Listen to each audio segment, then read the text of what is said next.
ಸ್ವಾಮಿ ಉರಿ ಗದ್ದುಗೆ ಇರುವಾಗ ಮುತ್ತುವೈರುವ ಸ್ವಾಮಿ ಉರಿ ಗದ್ದುಗೆ ಇರುವಾಗ ಸಿದ್ದಾರ ಶಿವಮಠಕ್ಕೆ ಬೆಳಗಾದು ಪೂರ್ಣ ಕೋಲೆ ಸಿದ್ದಾರ ಶಿವಮಠಕ್ಕೆ ಬೆಳಗಾದು ಪೂರ್ಣ ಕೋಲೆ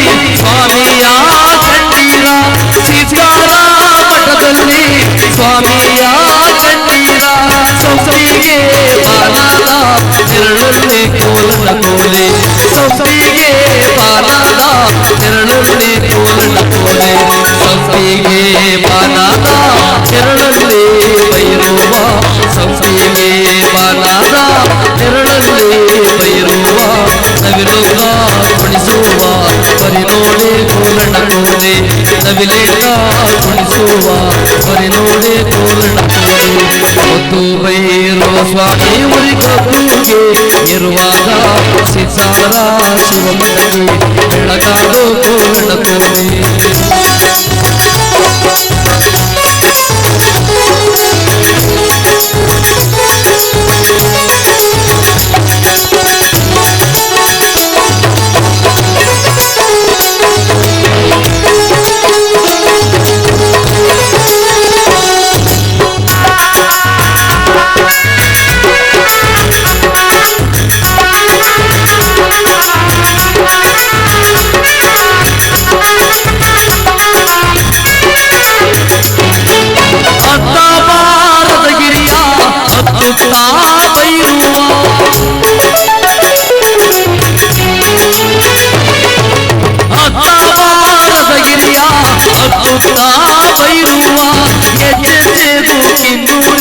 ನುಡಿಸುತ್ತ ಕೋಲನ ಕೋಲೆ ಎಚ್ಚೆಚ್ಚೆಗೂ ಕಿನ್ನೂರಿ ನುಡಿಸುತ್ತ ಕೋಲನ ಕೋಲೆ ಎಚ್ಚೆಚ್ಚೆಗೂ ಕಿನ್ನೂರಿ ನುಡಿಸುತ್ತ ಬೈರುವ ಎಚ್ಚೆಚ್ಚೆಗೂ ಕಿನ್ನೂರಿ ನುಡಿಸುತ್ತ ಬೈರುವ ಆಯಾಗಿ ಮುಂದವನೇ ಗಿರಿಮ್ಯಾಲೆ ಕೋಲನ ಕೋಲೆ ಆಯಾಗಿ ಮುಂದವನೇ ಗಿರಿಮ್ಯಾಲೆ ಕೋಲನ ಕೋಲೆ ಮುತ್ತು ಬೈರುವ ಗದ್ದುಗೆ ಇರುವಾಗ ಸಿದ್ದಾರ ಶಿವಮಠಕ್ಕೆ ಬೆಳಗಾದು ಕೋಲನ ಕೋಲೆ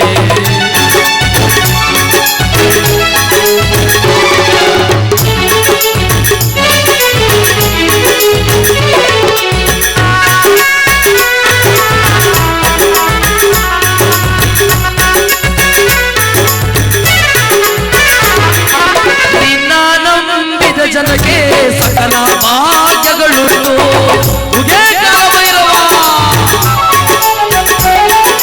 ನಿನ್ನ ನಂಬಿದ ಜನಕ್ಕೆ ಸಕಲ ಭಾಗ್ಯಗಳುಂಟು ನೀನಿರದ ನಮ್ಮ ಬಾಳು ಬರಿಗೋಳು ಬೈರುವ ನೀನಿರದ ನಮ್ಮ ಬಾಳು ಬರಿಗೋಳು ಬೈರುವ ನೀನಿರದ ನಮ್ಮ ಬಾಳು ಬರಿಗೋಳು ಬೈರುವ ನೀನಿರದ ನಮ್ಮ ಬಾಳು ಬರಿಗೋಳು ಬೈರುವ ಬಾಗಿಲೊಡೆಯ ಬಡತನವ ಪರಿಹರಿಸಯ್ಯ ಕಷ್ಟವ ಬಾಗಿಲೊಡೆಯ ಬಡತನವ ಪರಿಹರಿಸಯ್ಯ ಕಷ್ಟವ ಮುತ್ತು ಬೈರುವ ಸ್ವಾಮಿ ಉರಿ ಗದ್ದುಗೆ ಇರುವಾಗ ಸಿದ್ದಾರ ಶಿವಮಠಕ್ಕೆ ಬೆಳಗಾದು ಕೋಲನ ಕೋಲೆ ಸಿದ್ದಾರ ಶಿವಮಠಕ್ಕೆ ಬೆಳಗಾದು ಕೋಲನ ಕೋಲೆ ಸಿದ್ದಾರ ಶಿವಮಠಕ್ಕೆ ಬೆಳಗಾದು ಕೋಲನ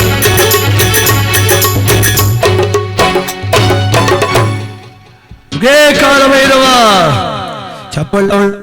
ಚಪ್ಪಾಳೆಗೆ ಪಳೆ ಕೇಳಂಗಿಲ್ಲ. ಯಾಕೆ ಕೇಳಂಗಿಲ್ಲ ಅಂದ್ರೆ ನಾವಾರ ಕುಂತೀವಲ್ಲ ಆಡು ಅಂತಾರೆ. ಎಲ್ಲ ನಾವು ಕೂತಿಲ್ವ ಸುಮ್ಮನೆ ಆಡ್ಬೇಕು, ಅವೆಲ್ಲ ಕೇಳಬಾರ್ದು ಅಂತ. ಈ ಕಾರ್ಯಕ್ರಮ ಅಂದ್ರೆ ಹೆಂಗ್ ಗೊತ್ತೆ ಅಂದ್ರೆ ಇಂಥ ಕಲಾವಿದರು ಬರ್ತಾರೆ ಅಂತ ಕಾಯಕ ಕೂತಿದ್ ಕೇಳಕ್ ಹೋಗೋ ಕಾರ್ಯಕ್ರಮ ಒಂಥರ, ಬರೋರು ಬರ್ತಿರ್ತಾರೆ, ಒಯ್ತಿರ್ತಾರೆ, ಸುಮ್ಮನೆ ಆಡ್ತಿರ್ಬೇಕು ಅದೊಂಥರ, ಯಾರು ಬರ್ದೇರು ಆಡ್ಬೇಕು ಅದೊಂಥರ ಪ್ರೋಗ್ರಾಮ್. ಇವೆಲ್ಲ ಇರ್ತಾವ. ಮನೆಯವರು ಅಂತಾನೆ ಎಲ್ಲ ಕೇಳಿದೆ ಶಿವಾರ ಉಮೇಶ್ ಕಳಿಸ್ತೀನಿ ಅಂತ. ಯಾರು ಬಂದಿಲ್ಲ ನೋಡಿ ಅಂದ. ಅದೇ ತಪ್ಪು ಮಾಡಿರೋದು ನೀನು ಅಂದೆ. ಯಾಕೆ ಅಂದ, ನೀನು ಶಿವಾದ ಕಳಿಸ್ತೀನಿ ಬಾ ಅಂತ ಹೇಳಿದ್ದಿ, ಅವ್ರು ನನ್ನ ಮೊಬೈಲ್ಗೆ ಬರ್ತಾನೆ ಹೋಗು ಅಂತ ಹೊಂಟೋಗೋಕನಪ್ಪ, ನೀ ಸುಮ್ಮನೆ ಇದ್ದಿದ್ರೆ ಆಗೋದು ಅಂತ. ಹಂಗಾರೆ ಈ ಸಮಸ್ಯೆ ಮನಸ್ಥಿತಿ ಬೇರೆ ಬೇರೆ ಇದೆ ನೋಡಿ. ಮನಸ್ಥಿತಿ ಸಮಾನ ಪ್ರಮಾಣ ಇರಲ್ಲ. ಮನಸ್ಥಿತಿ ದುಡ್ಡು ಅಷ್ಟೇ, ಅದೊಂದು ಒಂದೇ ಥರ ಇಲ್ಲ. ಮನಸ್ಸು ಹಂಗೆ. ಇಲ್ಲಿ ಸಾವಿರಾರು ಕಣ್ಣುಗಳು, ಸಾವಿರಾರು ಮನಸ್ಸುಗಳು, ಸಾವಿರಾರು ಯೋಚನೆಗಳು, ಒಬ್ಬರಂಗೊಬ್ಬರಿಲ್ಲ. ತಂದೆ ಹಂಗೆ ಮಗ ಯೋಚಿಸಲ್ಲ, ಮಗನಂಗೆ ತಂದೆ ಯೋಚಿಸಲ್ಲ, ತಾಯಿ ಹಂಗೆ ಮಗಳು ಯೋಚಿಸಲ್ಲ, ಮಗಳಂಗೆ ತಾಯಿ ಯೋಚಿಸಲ್ಲ. ಇವೆಲ್ಲ ವೈರುಧ್ಯದ ಬದುಕು ನಮ್ಮದು. ಅದ್ರ ನಡುವೆ ಕೂಡ ಒಂದು ಅಷ್ಟೋ ಇಷ್ಟು ಅಡ್ಜಸ್ಟ್ಮೆಂಟ್ ಮಾಡ್ಕೊಂಡು ಬದುಕ್ತಾವಲ್ಲ, ಅವರೇ ಬುದ್ಧಿವಂತರು ಕಣ್ರಿ. ಜಾಣ ಯಾರು ಗೊತ್ತಾ? ಕಲಾವಿದ ಅಂದ್ರೆ ನಾನಲ್ಲ, ಸಂಸಾರ ನಿಭಾಯಿಸ್ತಾನಲ್ಲ ಅವನು ನಿಜವಾದ ಕಲಾವಿದ. ಹೆಂಡತಿಯೇ ಸರಿ ಅನ್ಕೊಂಡು, ಅವನೇ ಸರಿ ಅನ್ಕೊಂಡು, ನೀವಿಬ್ಬರೇ ಸರಿ ಅನ್ಕೊಂಡು ಇವನು ಆರಾಮಾಗಿ ಎಣ್ಣೆ ಹೊಡ್ಕ ನೆಮ್ಮದಿಯಾಗವನಿಲ್ಲ, ಅವನೇ ನಿಜವಾದ ಕಲಾವಿದ. ಅವನು ಯಾರನ್ನೂ ಇಷ್ಟ ಮಾಡ್ಕೊಂಡಿಲ್ಲ. ಹೆಡ್ತಿರ್ತಾರೆ ಅಂತ ಗೊತ್ತಾ? ನಿನ್ನ ಮಕ್ಕ ನೋಡ್ಕ ಸುಮ್ಮನೆ ನಮ್ಮ ಅವ್ವ ಅಂತ ಅವಳ ಹಂಗೆ ಕಡ್ದು ಕವಲಿಗೆ ಬಿಟ್ಬಿಡ್ತೀನಿ ಅಂತಾನೆ. ಸುಮ್ಮನೆ ಹೆಡ್ತಿಯಲ್ಲೋ ಇಷ್ಟು ಪ್ರೀತಿ ಇಟ್ಕೊಬಿಟ್ಟವನೇ ಅಂತಾಳೆ. ಅವನೊಂದ್ಗಂತಾನೆ, ಅವ್ವ ಎತ್ತೋಳು ನೀನು ಮುಖ್ಯ, ಅವಳು ನನ್ನ ಮನ್ ಬಂದು ಅವಳು ಓಡಿಸ್ಬಿಡ್ತೀನಿ ಅಂತಾನೆ. ಇಬ್ರನ್ನೂ ಓಡಿಸೋದಿಲ್ಲ, ಇಬ್ರನ್ನೂ ಕಡಿದಿಲ್ಲ, ಸುಮ್ಮನಂಗ ಅಂತ. ಮೇಂಟೆನೆನ್ಸ್ ಜೀವನ ಕಣ್ರಿ ಇದು. ಜೀವನ ಖಂಡಿತವಾದಿ ನಿಷ್ಠೂರ ವಿಧಿ, ಖಂಡಿತವಾದಿ ಲೋಕ ವಿರೋಧಿ. ಕೆಲವು ಸಲ ಕೋಪದಲ್ಲಾಗಿರು, ಕೆಲಸ ಪ್ರೀತಿಲಾಗುತ್ತೆ, ಜಾಣತನದಲ್ಲಾಗುತ್ತೆ. ಜಾಣ ಬದುಕಬೇಕು. ನಮ್ಮ ದೊಡ್ಡ ಸ್ವಾಮೀಜಿಯವರು ಕೋಪ ಮಾಡ್ಕೊಳ್ಳಿಲ್ಲ. ಅವರು ತುಂಬ ಹಳೆಯದೊಂದು ಭಾಷಣ ಕೇಳಿದ್ದೆ ಅವ್ರದ್ದು. ನಾನು ಅವರೊಂದು ಮಾತು ಹೇಳಿದ್ರು, ಇವತ್ತು ಗುರುಗಳೇ ಬನ್ನಿ ನಮ್ಮ ಮನೆಗೆ ಅಂತ ಕರೀತೀರಿ. ಒಂದು ಕಾಲದಲ್ಲಿ ವಯ್ಯ ಯಾಕಪ್ಪ ನಮ್ಮೂರಿಗೆ ಬಂದ ಅಂತ ಬೈಕಂತಿದ್ರು. ನಾನು ದವಸಧಾನ್ಯ ಕೊಡ್ರಮ್ಮ ಅಂತ ಕೇಳಿದ್ರೆ ಹೆಣ್ಮಕ್ಳು ಬಾಗಿಲು ಹಚ್ಕೊಂತಿದ್ರು. ಅದಕ್ಕೆ ಕಾರಣ ಬಡತನ ಅವ್ರು ಹೇಳಿದ್ರು ಗುರುಗಳು. ಆ ಹೆಣ್ಮಕ್ಳೆಲ್ಲ ಕಾರಣ, ಅವ್ರಿಗೇನು ನನ್ನ ಗುರುಗಳಿಗೆ ಕೊಡಬಾರ್ದು ಅಂತಿಲ್ಲ, ಅವ್ರ ಬಡತನ ಕಾರಣ. ನಮ್ಮ ಮನೆ ಮಕ್ಕಳಿಗಿರಲಿ ಅಂತ ಅಷ್ಟೋ ಇಷ್ಟೋ ಮಡಿಕೊಂಡಿವಿ, ಇವಯ್ಯ ಮಠಕ್ಕೆ ಕೊಡು ಅಂತ ಬಂದವನೇ ಅಂತ ಬಾಗಿಲು ಹಚ್ಕೊಂತಿದ್ರು ಆ ತಾಯಂದ್ರು. ಆಗ ನಾನು ಅವ್ರ ಮನೆ ಬಾಗಿಲು ನಿಂತು ಹೇಳ್ಬಿಟ್ಟು ಬರ್ತಿದ್ದೆ, ಭೈರವ ಈ ಮನೆಗೆ ಚೊಕ್ಲು ಭಾಗ್ಯ ಕೊಡು ಅಂತ ಹೇಳ್ಬಿಟ್ಟು ಬರ್ತಿದ್ದೆ. ಇವತ್ತು ನೀವೆಲ್ಲ ಕರೆದು ನನಗೆ ದಾನ ಕೊಡ್ತಾ ಇದ್ದೀರಿ ಅಂತ. ಅದು ಗುರುಗಳ ಕೆಲಸ. ಅದಕ್ಕೆ ಅವ್ರನ್ನ ಗುರುಗಳು ಗುಕಾರಂ ಅಂಧಕಾರ ಸಿರುಕಾರಂ ಜ್ಯೋತಿಷ್ಠತೆ. ನೋಡಿ, ಯಾವ ವ್ಯಕ್ತಿ ಗುರುವಿನ ಮಹತ್ವ ಅರ್ಥ ಮಾಡ್ಕೊಂಡವನೋ ಅವನು ಶ್ರೇಷ್ಠ ಕಣ್ರಿ. ಶಿಕ್ಷಕರ ದಿನಾಚರಣೆ ಅಂತ ಬರ್ತದೆ, ನವಂಬರ್ ತಿಂಗಳಲ್ಲಿ ಬರ್ತದೆ. ಎಲ್ಲ ಅವ್ರವ್ರ ಮೇಟ್ರು ಬೋಟ್ ಹಾಕವ್ರೆ. ನಮ್ಮ ಫ್ರೆಂಡ್ ಒಬ್ಬ ಎಣ್ಣೆ ಬಾಟ್ಲು ಹಾಕ್ಬಿಟ್ಟವನೆ ಟೀಚರ್ಸ್ ಡೇ ಅಂತ. ಇದೇನಿಲ್ಲ ಅಂದೆ. ಅವರೇ ನಿಜವಾದ ಟೀಚರು. ದಡ್ ನನ್ನ ಮಕ್ಕಳ ಮೇಟ್ರಿಗೂ ಗೌರವ ಕೊಡ್ತಿಲ್ಲ ನೀವು. ಒಂದಕ್ಷರ ಕಲಿಸ್ಲಿ ರೀ, ಒಂದಕ್ಷರ ಕಲಿಸ್ಲಿ. ಅವ್ರ ಗುರುಗಳು ನಮಗೆ. ಒಂದು ವ್ಯಾಪಾರ ಹೇಳ್ಕೊಡ್ಲಿ, ಅವ್ರ ಗುರುಗಳು ನಮಗೆ. ಹಾಗೆ ನಮ್ಮ ಬಾಲಗಂಗಾಧರನಾಥ ಸ್ವಾಮೀಜಿಯವರು ಶ್ರೀಮಂತರ ಮಕ್ಕಳು ಇಟ್ಕೊಂಡು ಓದಿಸಿಲ್ಲ. ಚುಂಚಗಿರಿನಲ್ಲಿ ಅನಾಥರು, ಬಡ ಮಕ್ಕಳು, ಹಸುವಿದ್ದವರು. ಯಾವ ಹಸುವು?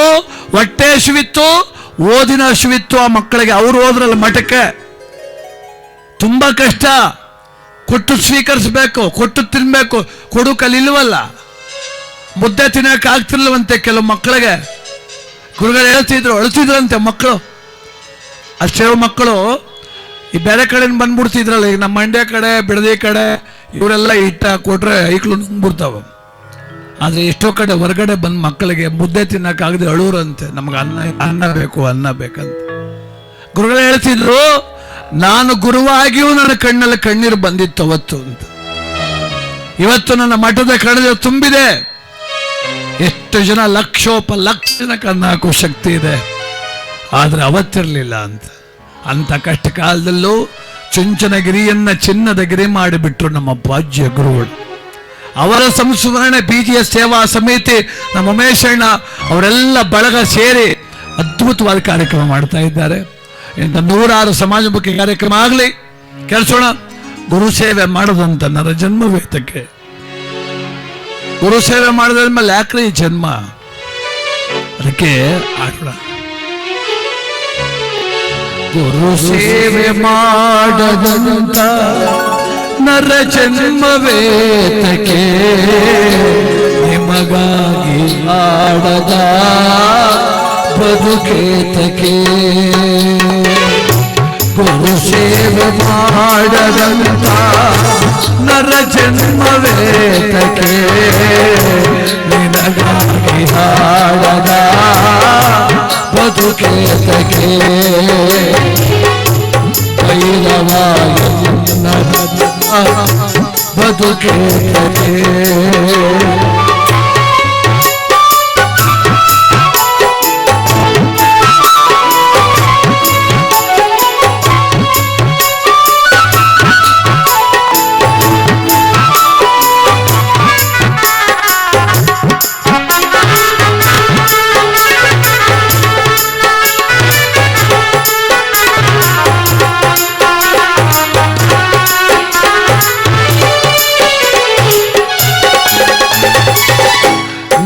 ಪುಣ್ಯನಾಮ ಉಸಿರಾಗಬೇಕು ಉಸಿರು ನಿಮ್ಮ ಹೆಸರೇಳಬೇಕು ಭೈರವ ಭೈರವ ಭೈರವ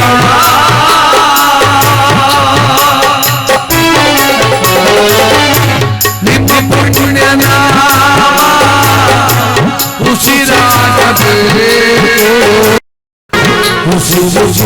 ನಿಮ್ಮ ಹೆಸರೇಳಬೇಕು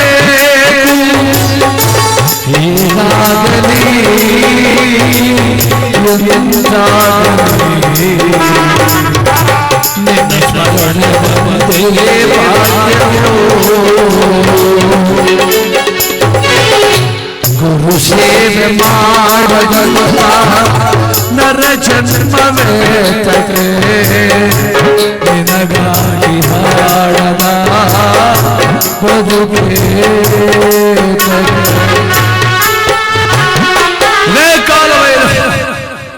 ಭೈರವೇಶ್ವರನ ಸ್ಮರಣೆ ಮಾಡ್ತಾ ದಯಮಾಡಿ ಅನ್ನದಾಸೋಹದಲ್ಲಿ ಭಾಗವಹಿಸ್ತಾ ಇದ್ದೀರಿ, ತುಂಬಾ ಸಂತೋಷ.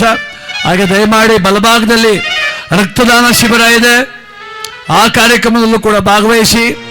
ರಕ್ತದಾನ ಮಾಡೋದು ಆರೋಗ್ಯ ಪೂರಕ, ದೇಹದಲ್ಲಿ ನವಚೈತನ್ಯ ಉತ್ಪತ್ತಿ ಆಗುತ್ತೆ, ದೇಹದಲ್ಲಿ ಕೊಬ್ಬಿನಂಶ ಕಡಿಮೆ ಆಗುತ್ತೆ, ಆರೋಗ್ಯ ಚೆನ್ನಾಗಿರುತ್ತೆ. ಯಾರು ಏನೋ ಅನ್ಕೋಬೇಡಿ, ಯಾರು ಕೂಡ ಏನೋ ತೊಂದರೆ ಆಗ್ತದೇನೋ ನಾವು ರಕ್ತ ಕೊಟ್ರೆ ಅಂತ ಯಾವುದೇ ಕಾರಣಕ್ಕೂ ಅನ್ಕೋಬೇಡಿ.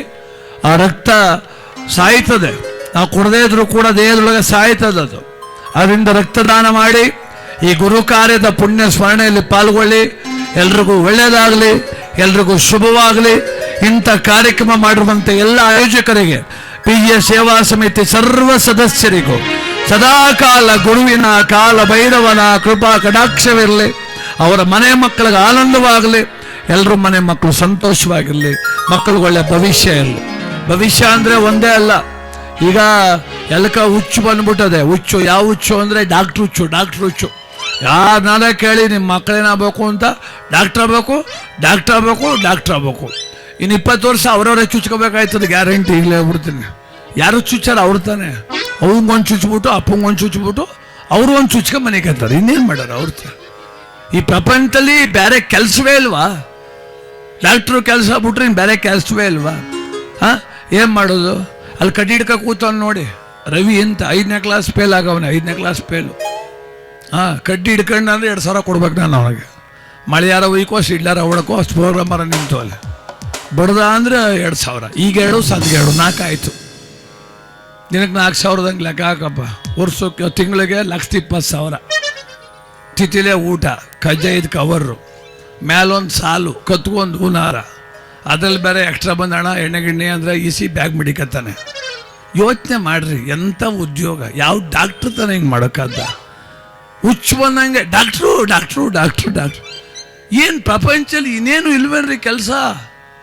ವ್ಯಾಪಾರ ರೇ, ಸಂದಲ್ಲಿ ಬಂದು ಸ್ಕೂಟ್ರ್ ಮೇಲೆ ಸೊಪ್ಪು ಇಟ್ಕೊಂಡು ನಮ್ಮ ಹುಡುಗ ಮಾರ್ಕೊಂಡು ಇದ್ದಂಗೆ ಬದುಕ್ತಿಲ್ವ? ಅಲ್ಲಿ ಸೊಪ್ಪಿನ ಕಂತೆ, ಕೊತ್ತಂಬರಿ ಸೊಪ್ಪು ಕಂತೆ ತಂದ್ಬಿಟ್ಟು 30 ಕಂತೆ ಮಾರ್ಬಿಟ್ಟು ಗೋಬಿ ಮಂಚೂರಿ ತಿನ್ಕಾಯಿ ಎಡ್ಸ್ಕೊತಕ್ಕೆ ಹೋಯ್ತಾನ ಅವನು ಖುಷಿ ನೋಡ್ರಿ ಹೆಂಗಿದೆ. ಏನು ಬಂದ್ಬಿಟ್ಟು ಮಲಾಗರು ಬಂದಂಗೆ ಇವರು. ಏನು ಡಾಕ್ಟ್ರು ಇಂಜಿನಿಯರು ಬರೀ ಇದೇ ಆಗೋಯ್ತು. ಅದಕ್ಕೆ ದಯಮಾಡಿ ಮಕ್ಕಳು ಚೆನ್ನಾಗಿರ್ಬೇಕಂತ ಬಯಸಿ, ಚೆನ್ನಾಗಿ ಓದಪ್ಪ ಅನ್ನಿ. ಓದದ ಮೇಲೆ ಏನೋ ಒಂದು ಕೆಲಸ ಆಗ್ತದೆ. ಅದು ಇದೇ ಆಗ್ಬೇಕು, ನೀನು ಡಾಕ್ಟ್ರೇ ಆಗ್ಬೇಕು. ನೀನು ಆಗಲಿಲ್ಲ ಅಂದರೆ ನಿನ್ನ ಜನ್ಮ ಹೋಯ್ತು ಅಂದ್ಬಿಟ್ರೆ ಆ ಹುಡುಗನ ಗತಿ ಏನಾಗಬೇಕು? ಆ ಹೆಣ್ಮಕ್ಳ ಗತಿ ಏನಾಗಬೇಕು? ಅವ್ರ ನಂಬರ್ ಕಮ್ಮಿ ನಮ್ಮ ಕ್ಯಾಲ್ಪೇಟಲ್ಲಿ ಹೋದ್ಸಲ SLC ರೀ ನಂಬರ್ 93% SLC ರೀ. ನೆಣಕ ಸೋದೈತ ಹೆಣ್ಣು 98 ಬರಬೇಕಾಗಿತ್ತಂತೆ. ಹಂಗೆ ನೆಣಕೋವಂಗಿದ್ರೆ ಎಷ್ಟೋ ಜನ ನಮ್ಮ ಹುಡುಗರು ಅಲ್ವಾ, ನಮ್ಮ ಮೈಕ್ಳು IP% ನೆಣಕಬೇಕಾಗಿತ್ತು. ಅವ್ರಿಗೆ ಆಶ್ಚರ್ಯ, SLC 40% ಬಂದಿದ್ದಲ್ಲ, ಹೆಂಗ್ ಬತ್ತು ಅಂತ ಇನ್ನೂ ತಲೆ ಕೆಡ್ಸ್ಕ ಕೂತವ್ರು ಅವರು. ಅವಳು 93% ಬಂದು ಇನ್ನು 5 ಬರಲಿಲ್ಲ ಅಂತ ಸತ್ತೋಗದ ಹೆಣ್ಣು. ಇವರು ನನ್ನ ಮಟ್ಟಿಗೆ ಬರಲಿಲ್ಲ, ಹಂಗೂ 40% ಯಾಕೆ ಬತ್ತು ಅಂತ ಇವ್ರು ಯೋಚನೆ ಮಾಡ್ತಾ ಕೂತು. ನೋಡ್ರಿ, ಈ ಪ್ರಪಂಚವನ್ನೇ ನೋಡ್ಕೊಂಬನ್ನಿ, ಇಡೀ ಬಿಡದಿ ಎಲ್ಲ ಹುಡ್ಕೊಂಬನ್ನಿ. ವಿದ್ಯೆಯಿಂದ ಮಾತ್ರ ಬದುಕ್ತಿದ್ದೀನಿ ಅನ್ನೋರು 25%. ಇನ್ನು 75% ಅವರಲ್ಲಿ ತಟ್ಟೆ ಇಡ್ಲಿ ಹೋಟ್ಲು ಅದು ಇದು ಮಾಡ್ಕೊಂಡು ಅವರೆಲ್ಲ ಕೌಶಲ್ಯದಿಂದ ಬದುಕ್ತಾವ. ಬದುಕು ಕೌಶಲ್ಯದಲ್ಲಿ ಸಾಗಲಿ. ಓದಬೇಡಿ ಅಂತ ನನ್ನ ಮಾತಿನ ಅರ್ಥ ಅಲ್ಲ. ಓದಿದ್ರೆ ಮಾತ್ರ ಉದ್ಧಾರ, ರ್ಯಾಂಕ್ ತೆಗೆದ್ರೆ ಮಾತ್ರ ಉದ್ಧಾರ ಅನ್ಕೊಳ್ಳೋದ್ಬಿಟ್ಟೆ. ಓದಿದ್ರು ಒಳ್ಳೇದು, ಜ್ಞಾನ ಬೇಕು. ಕೃಷಿಕನಾಗಲಿ ವ್ಯಾಪಾರಸ್ಥನಾಗಲಿ ವಿದ್ಯಾವಂತ ಆಗಬೇಕು, ಇಲ್ಲದ್ರೆ ಕಷ್ಟ ಆಗ್ತದೆ. ನಾವು ಕೆಲವರು ಅವಿದ್ಯಾವಂತರು. ಈ ಮಳವಳ್ಳಿ ಕಡೆ ಒಂದು ಭಾಷೆ ಅದೇ ಕಣ್ರಿ, ಅಲ್ಲಿ ಈ ಬಸ್ ಕ್ಲೀನರ್ಗಳು ಅವರಲ್ಲಿ ಇವರು ಈ ಒಂಥರ ಹೈಕ್ಳುಗಳು, ಚೆಂಗ್ಳು, ಲೇಡೀಸು ಅಂತವೆ ಹೆಂಗಸ್ರುಗಳೆಲ್ಲರೂ. ಆ ಮಳವಳ್ಳಿ ಬಸ್ಸದ್ ಮಾದಪ್ಪನ ಬೆಟ್ಟಕ್ಕೆ ಹೋಯ್ತಿದ್ನ, ಒಬ್ಬ ಅಮ್ಮ ಮುದ್ಕಮ್ಮ ಹತ್ತಿದ್ಲು. ಈ ಕಂಡ ಕ್ಲೀನರ್ ಒಂದೈದ ಅವಳ್ಯಾರಮ್ಮ ಲೇಡೀಸು ಪುಟ್ಟ ಹಿಡ್ಕೊಂಡಿರೋಳು ಮುಂದ್ಕೋಗು ಅಂದ. ಅವಮ್ಮ ಹಿಂದ್ಲಿಂದ ಮುಂದ್ಕೋದ್ಲು ಕಣೆಯ. ನೆಕ್ಸ್ಟ್ ಸ್ಟಾಪಲ್ಲಿ ಇವನು ಹಿಡಿದು ಬಿಟ್ಟು ಮುಂದ್ಲು ಬಕ್ಲು ಹೊಂಟದ ಯಾರು ಕ್ಲೀನರು. ಅವಳ್ಯಾರಮ್ಮ ಲೇಡೀಸು ಹಿಂದ್ಕೋಗು ಅಂದ. ಅಲ್ಲಿಂದ ತವಕ ಹಿಂದಕ್ಕೆ ಬಂದ್ಲು. ಇವನು ಹಿಂದಕ್ಕೆ ನಿಂತ್ಕೊಂಡು ಮುಂದ್ಕೋಗು ಅಂತಾನೆ, ಮುಂದಕ್ಕೆ ನಿಂತ್ಕೊಂಡು ಹಿಂದ್ಕೋಗು ಅಂತಾನೆ. ಪಾಪ ಮುದುಕಿ ಹಂಗೆ ಬಂದ್ಲು. ಈ ಕೊಳ್ಳೆಗಾಲಕ್ಕೆ ಬತ್ತಲೆ ಸೀಟ್ ಪಕ್ಕದಲ್ಲಿ ನನ್ನ ಪಕ್ಕದಲ್ಲಿ ಕೂತ್ಕೊಂಡ್ಲು. ನನ್ನಂದ್ಲು, ಮಗ ಅವೈದೆ ಅಷ್ಟೊತ್ತಿಂದ ಲೇಡೀಸು ಅಂತಾನೆಲ್ಲ ಹಂಗಂದ್ರೆ ಏನು ಅಂದ್ಲು. ನಾನು ಓಹೋ ಇವ ಅಮ್ಮಂಗೆ ಲೇಡೀಸು ಅಂದರೆ ಗೊತ್ತಿಲ್ವಾ, ಈ ನನ್ನ ಮಗನು ಅವತಾರ ಆಡ್ತಾವನೆ ಮಾಡ್ತೀನಿ ಅಂತ. ನಿನ್ನ ಲೇಡೀಸು ಅನ್ನ ನಿನ್ನ ವಯಸ್ಕಾರ ಬೆಲೆ ಕೊಡೋಕಿಲ್ವಮ್ಮ. ಲೇಡೀಸು ಅಂದರೆ ಬಟ್ಟಿಲ್ದೋಳು ಅಂತ ಅರ್ಥ ಕಣಮ್ಮ ಅಂದೆ. ಹಂಗಂತ ಅನ್ಲಿ ತಡಿಯ ನನ್ನ ಮಗ ಇನ್ನೊಂದ್ಸತಿ ಅಂದ್ಲು. ಯಾರಮ್ಮ ಲೇಡೀಸು ಇಳಿ ಅಂದ. ನೆಗದದ್ದೇ ಕತ್ತುಬಿಟ್ಟು ಹಿಡ್ಕೊಬಿಟ್ಲು. ಯಾವನ್ಲ ಲೇಡೀಸು? ನಿಮ್ಮವ್ವಕ್ಕಲ್ಲ ಲೇಡೀಸು, ನಿಮ್ಮ ಅಕ್ಕಕ್ಕಲ್ಲ ಲೇಡೀಸು, ನಿನ್ನ ಹೆಡ್ತಿಕಲ್ಲ ಲೇಡೀಸು, ನಾನ್ಯಾಕೆ ಲೇಡೀಸ್ ಆಗೋದಿಲ್ಲ. ಅವನು ಒಬ್ಬರು ಲೇಡೀಸು ಅನ್ಲಿಲ್ಲ, ಒಬ್ಬರು ನಿಂತ್ಕೋಗಿ ಇರಲಿಲ್ಲ. ಮಾದಪ್ಪನ ಬೆಟ್ಕೋಗಂಟ ಬೆಪ್ಪಿಡ್ದಂಗೆ ಕೂತ್ಬಿಟ್ಟಲ್ಲ ಅವಳು. ಅದಕ್ಕೆ ಗ್ರಾಮ್ಯ ಭಾಷೆ ಚಂದ ರೀ, ಎಲ್ಲ ತಾವೆಲ್ಲ ಉಪಯೋಗಿಸೋಕ್ಕಾಗೋದಿಲ್ಲ. ಕೆಲಸೋಣ ಮತ್ತೊಂದು ಉದಾಡ್ತಾ ರಾಜಶ್ರೀವನದಲ್ಲಿ ನಾಜೂಕಿನ ಬೀದಿನ ಒಂದು ಚುಂಚನಗಿರಿ ಗೀತೆ ಆಡೋಣ. ಬಸಲಾಯ್ತಾಡ್ನಂತಾನೆ ಹುಡುಗ ನವೀನ ಅಂತ ಬಸರಾಳ. ಅವನು ಕಲಾವಿದ ತುಂಬ ಒಳ್ಳೆ ವಿದ್ಯಾವಂತ. ಮೇಷ್ಟ್ರ ಕೆಲಸಕ್ಕೆ ಹೋದವನೇ, ಮೇಷ್ಟ್ರ ಕೆಲಸ ಸಿಕ್ಕಿಲ್ಲ, ಅದಕ್ಕೆ ಹರಿಕತೆ ದಾಸರಾಗೋಕೆ ರೆಡಿ ಆಗವನೆ. ಚೆನ್ನಾಗಿ ಓದ್ತಾನೆ, ಒಳ್ಳೆ ಹುಡುಗ. ಆದರೆ ಏನು ಮಾಡೋದು, ಬರೀ ವಿದ್ಯೆ ಕೆಲಸ ತಗೊಳ್ಳೋಕೆ ಮಾತ್ರ ಅನ್ಕೊಂಡ್ಬಿಟ್ರೆ ತುಂಬಾ ಕಷ್ಟ ಆಗ್ತದೆ. ಸಿಗ್ಬೋದೇನೋ, ಸಿಕ್ಕಿದ್ರೆ ಅದೃಷ್ಟ. ಅದು ಸರ್ಕಾರಿ ಹಣ ತಿನ್ಬೇಕಂದ್ರೆ ಅದೃಷ್ಟ ಅಂತೆಲ್ಲ ದೊಡ್ಡವ್ರು ಹೇಳ್ತಾರೆ. ಅದ್ರ ಜೊತೆಗೆ ಅವನು ಜೊತೆಗೆ ಇಟ್ಟಿಲ್ಲ, ಅವನು ಹೋಟೆಲಲ್ಲಿ ಕೆಲಸ ಮಾಡ್ತಾನೆ. ಅದೇ ಈಗ ಹವ್ಯಾಸಿ ಹಾಡುಗಾರ. ಬಸ್ ಟಿಕೆಟ್ ಹೋದ್ರೋಯ್ತದೆ ಅಂತ ಹೇಳಿದ್ಬಿಟ್ಟು ಅವ್ನು ಸೌಂಡ್ ಕೇಳ್ಬಿಟ್ಟು ನಾನು ಮಾಡ್ತೀನಿ ಹೇಳು ಅಂತ. ನಮ್ಮ ನವೀನ್ ಈಗ ಚುಂಚನಗಿರಿ ಭೈರವನ ಗೀತೆ ಆಡ್ತಾನೆ. ಕೇಳಿಸೋಣ. ಭೈರವ ರೂಪ